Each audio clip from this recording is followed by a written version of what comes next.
Hey, hoy hablamos de algunos de los conceptos de Magic que no son las reglas, pero que una vez que ya has comenzado a jugar, no viene mal, sobre todo para mejorar. Porque hoy toca hablar de uno de los 3 recursos fundamentales en una partida de Magic, y son ni más ni menos que las cartas. Porque Magic, si no os habéis fijado, es un juego de cartas. Si estáis atentos durante una partida, Magic es un juego de 2 en el que tratan de lanzarse amenazas y respuestas. Un jugador juega una amenaza con la que ganar la partida, a menos que un oponente juegue una respuesta para evitar que ocurra eso. Cuando un jugador utiliza una carta para neutralizar una amenaza del oponente, realmente lo que está pasando es que están intercambiando una carta por otra carta. Ni más ni menos. Si yo utilizo, por ejemplo, una garra infernal para destruir la sombra de mortalidad del oponente, realmente habremos intercambiado nuestras cartas. Él no tiene la sombra para ganarme, pero yo en cambio tampoco tengo el agarre infernal para usarlo a otra criatura y encima habré perdido 2 vidas en el proceso. Se pueden decir que todas las cartas de las que hemos hablado, tanto la sombra como el agarre, realmente vale exactamente una carta. En una partida de Magic en la que ambos jugadores intercambian continuamente sus recursos uno a uno, está tan equilibrada que si la partida continúa así, no se sabría cuál de los 2 jugadores exactamente se llevaría la victoria. Probablemente fuera aquel que jugara las amenazas de mayor calidad o aquel que se quedase sin respuestas, pero existe un grupo de cartas que responde a un concepto que rompe totalmente este equilibrio. Estas cartas son aquellas que dan ventaja de cartas y es una premisa muy simple: conseguir que tus cartas, sí, valgan más de una carta del oponente. Por ejemplo, lo que hemos hablado antes, el agarre infernal, es una carta que destruye una criatura del oponente.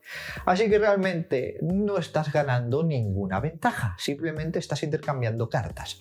En cambio, si hubiéramos matado a esta sombra con la habilidad del Mecatitán Letal cuando entre en el campo de batalla, no solo destruiremos una criatura del oponente, sino que al mismo tiempo dejamos en el campo de batalla un tronco, una criatura poderosa, con la que amenazamos en ganar la partida rapidito a menos que nuestro oponente se ocupe de ella.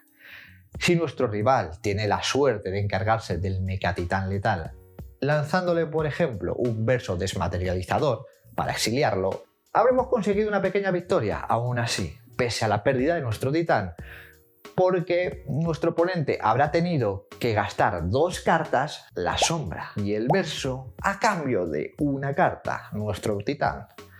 Así que sí, nos deja una ligera ventaja.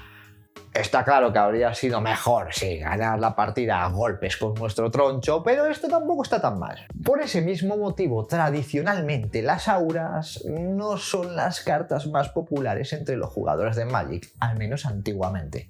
Porque si te destruyen la criatura encantada con tu aura, habrás perdido 2 cartas, mientras que tu oponente solo habrá utilizado una. Hay más formas, por supuesto, de ganar ventaja de cartas. Una muy clásica de toda la vida de Magic es jugar un barremesas, que es el nombre de aquellas cartas que se encargan de varias criaturas a la vez.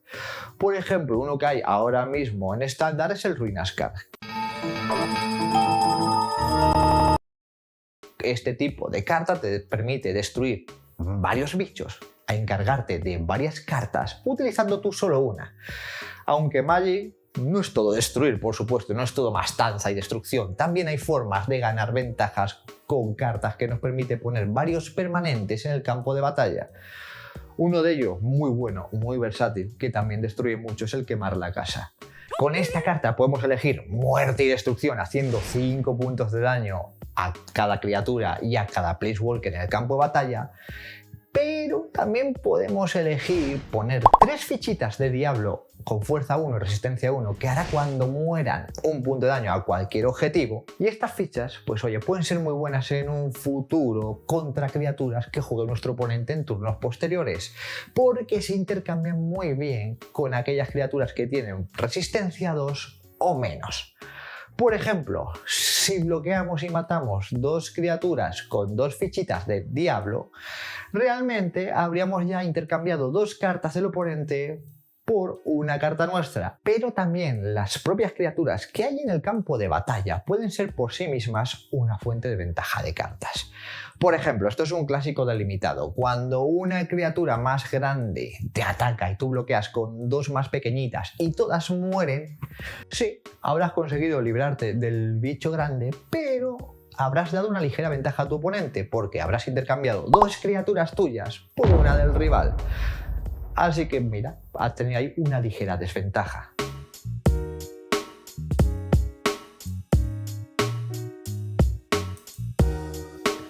Hasta ahora hemos hablado de la ventaja de cartas que podemos sacar con los permanentes que hay en el campo de batalla, pero realmente hay una forma mucho más directa de sacar ventaja de cartas y es con las cartas de nuestra mano.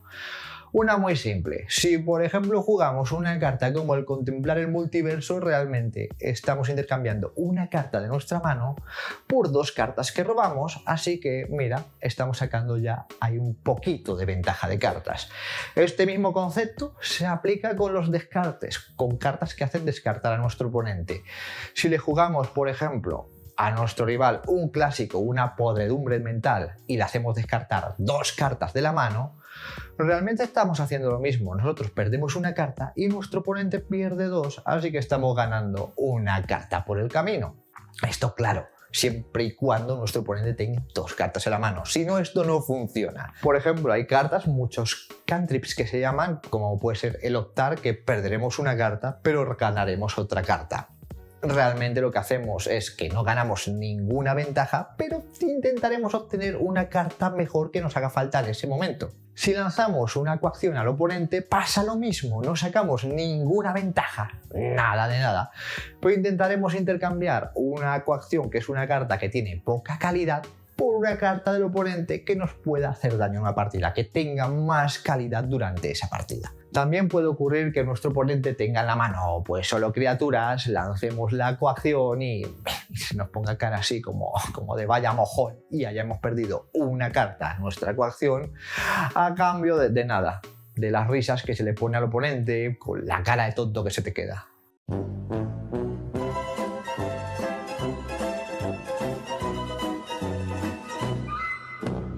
También existen cartas que son un poco engañosas en esto de la ventaja de cartas. Un ejemplo clásico es la Mina Aullante.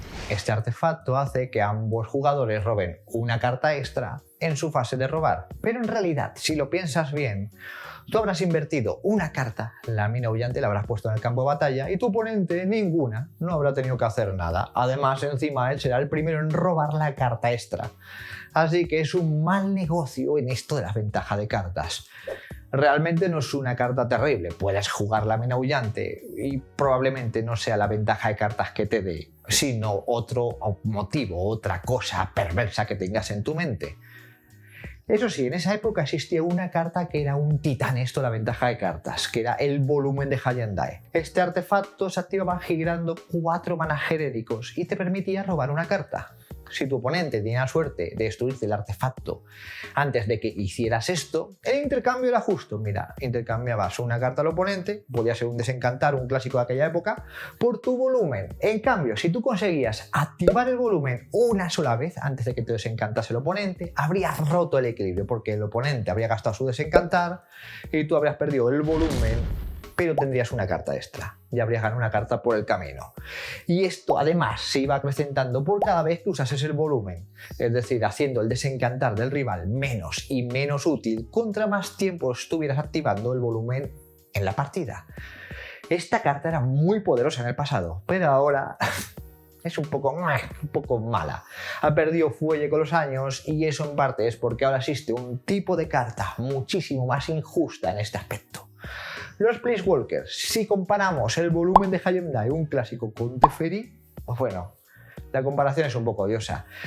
El Planeswalker puede que sea el mejor ejemplo de ventaja de cartas constante. Teferi es capaz de darte cartas extras como el volumen de High and Die. Además, endereza tierras y encima ocasionalmente puede influirte, exiliando un permanente molesto en el campo de batalla. Y además, si Teferi se queda solo, tiene una habilidad que hace ganar la partida directamente al jugador. Vamos, que la comparación, como veis, es bastante terrible. Aunque también hay otra forma más indirecta de obtener ventaja de cartas, con un concepto robado directamente de un clásico, del ajedrez.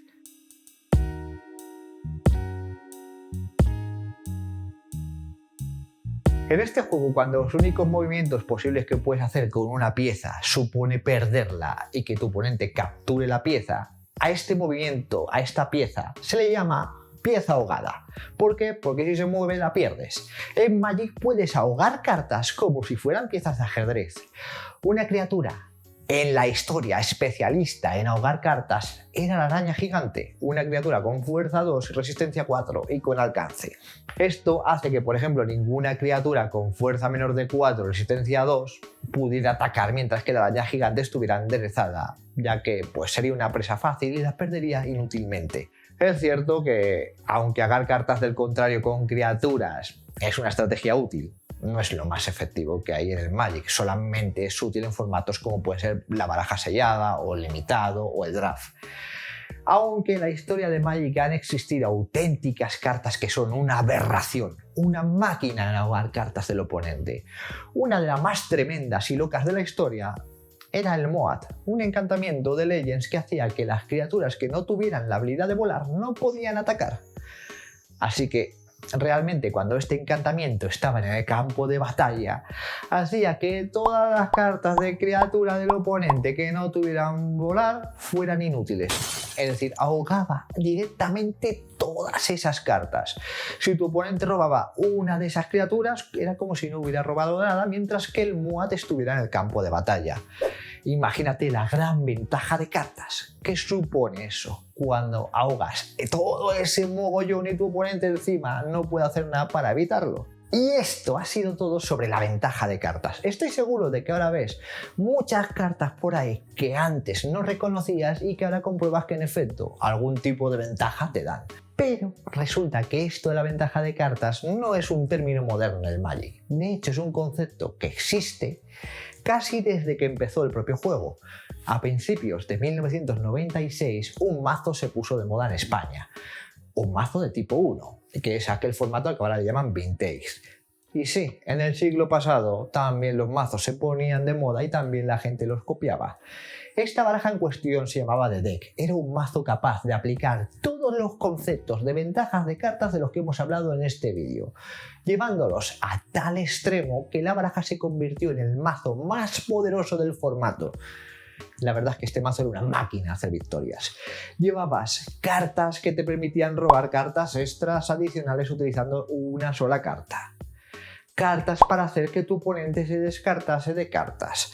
Y además llevabas un cerrojo que se basaba en el Moat, del que hemos hablado antes, que permitía anular a un montón de cartas junto al Ángel de Serra, que ahogabas a casi todas las criaturas del formato, que tenías que preocuparte muy poquito para defenderte. Podríamos decir que The Deck fue el padre de todos los mazos defensivos modernos, de aquellas barajas de control, porque realmente se basaba en alargar la partida a base de defenderte para ir sacando poco a poco pequeñas ventajas de cartas, ligeras ventajas, hasta que llegabas a un punto en el que esto era tan absurdo ya la ventaja que habías sacado, que tu oponente estaba ya totalmente mermado de recursos y cualquier carta podía darle una estocada final, realmente cualquiera de las 3 o 4 que solías llevar en la baraja para ganar. Quizá fue la primera baraja capaz de resolver el primer formato de Magic y de hecho ahora mismo, más de 25 años después,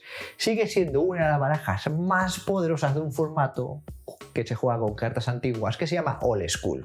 Mira, puede que el The Deck no fuera el primer mazo en descubrir esto, la ventaja de cartas. Creo que eso es algo que se ha perdido a lo largo de la historia. Pero sí que os puedo decir que fue el primer mazo que lo popularizó. Y además tiene una historia larga e interesante que la veréis en un futuro en este canal. El tiempo demostraría a los fanáticos del The-Deck que la ventaja de cartas no era ni la única forma de ganar al Magic ni un método infalible para nada. En un futuro surgirían barajas muy agresivas que pondrían en jaque a estos mazos un pelín más lentos basados en ventaja de cartas. Porque sí, a veces de poco sirve robar cartas extra o hacer que tu oponente se descarte de cartas si estás a punto de perder la partida por vidas. Esto es una realidad. Posteriormente también saldrían otras barajas, otros mazos con combinaciones de cartas tan brutas, pero tan absurdas, que aunque estuviera jugando la partida y tuvieras una total desventaja de cartas, conjuntar las cartas necesarias para hacer la combinación era más que suficiente para ganar la partida, estuviera como estuviera. Y esto es todo por hoy. Si te ha gustado esta pequeña historia, déjame mucho amor en los comentarios, dame pues un like muy gordo y muy fuerte y nos vemos. Chao.